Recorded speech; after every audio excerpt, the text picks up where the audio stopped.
Imagine a honeymoon in a secluded cabin in the woods, an idyllic setting turned nightmare. Picture this, a pair of starry-eyed newlyweds, giddy with excitement and love, embarking on their first adventure as a married couple. They've chosen a remote cabin tucked away in the heart of a dense, foreboding forest for their honeymoon.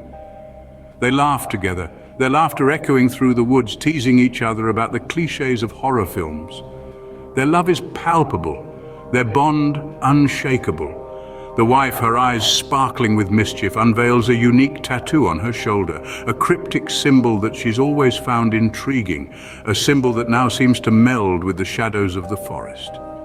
As their arrival at the cabin coincides with the setting sun, the forest transforms, becoming eerily silent. The secluded cabin, once an idyllic getaway, now seems to be a part of the forest's mystery. And unbeknownst to them, they were not alone. As darkness fell, the forest came alive with chilling and eerie sounds. The night was thick with the hum of nocturnal life, a symphony of insects and rustling leaves. The couple, ensconced in their cozy cabin, shrugged off the eerie sounds of the wilderness as the mere chatter of forest creatures. But then, a scream tore through the serene symphony, a bone-chilling, blood-curdling sound that sent shivers down their spines. It was a sound of pure, unadulterated terror, a primal cry that echoed through the dense woodland and shattered the illusion of safety. The husband, a brave, poor soul, decided to venture out, to investigate the source of this horrific sound so him and his wife could put their mind at ease. He left his wife alone in the cabin, a knot of fear coiling in her stomach as the door creaked shut behind him. Out in the forest, under the cold gaze of the moon, he came face to face with a creature from the depths of nightmares, a creature of bone and sinew, a grotesque parody of the human form, the Wendigo. Legend speaks of the Wendigo as an embodiment of insatiable hunger and relentless pursuit.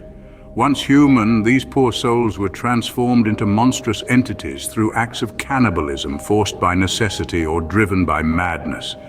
They are cursed to roam the land forever, their hunger never satisfied, their thirst for flesh unquenched.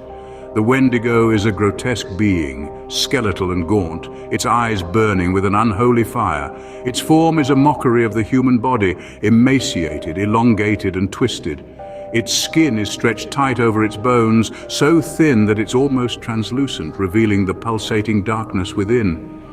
Its breath reeks of decay and death, and its voice is the wail of the damned, a sound that can freeze your blood and shatter your sanity. And so, with a guttural growl that echoed through the silent woods, the Wendigo locked its gaze on the poor, poor husband, its next prey.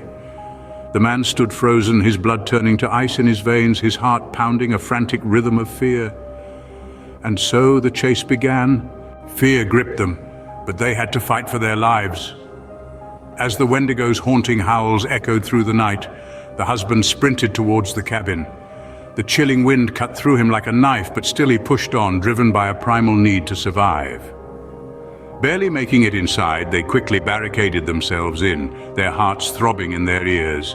The cabin walls shuddered under the Wendigo's relentless assault. Each thud, each scratch sent icy tendrils of terror spiraling down their spines. In a desperate bid for freedom, they attempted to flee through the back door, only to be met with the glowing eyes of the Wendigo. It was a monstrous embodiment of their horror, a nightmare made flesh, and it had them surrounded. There was no escape. Their breaths came in ragged gasps, the air heavy with the stench of their fear. But the Wendigo was relentless, and their hope was dwindling. This was a struggle, a desperate struggle where their only prize was another moment of life. Just when they thought it was the end, a horrifying revelation emerged. As the Wendigo's monstrous form crashed into the cabin, something unexpected happened. The wife's shoulder tattoo, a cryptic design she'd carried unknowingly for years, began to glow with an eerie light. The Wendigo's terrifying onslaught paused. Its hollow eyes flickered towards the glowing symbol. It was a symbol that struck a chord deep within the creature, a symbol that belonged to its own ancient lore. The wife, her heart pounding in her chest, watched in horror as the realization dawned upon her. This tattoo, this mark she bore, was not merely artistic ink. It was an age-old emblem of the Wendigo, a mark that bound her to these creatures of nightmares. She had unknowingly carried with her a part of the very horror they now faced. The mark, glowing ever brighter and humming slightly from her shoulder, forced the Wendigo to eventually leave. The couple breathed a heavy sigh of relief. In the end, the honeymoon became a haunting tale of horror, forever etched in the annals of the forest, and the wife, a part of the very horror they tried to escape,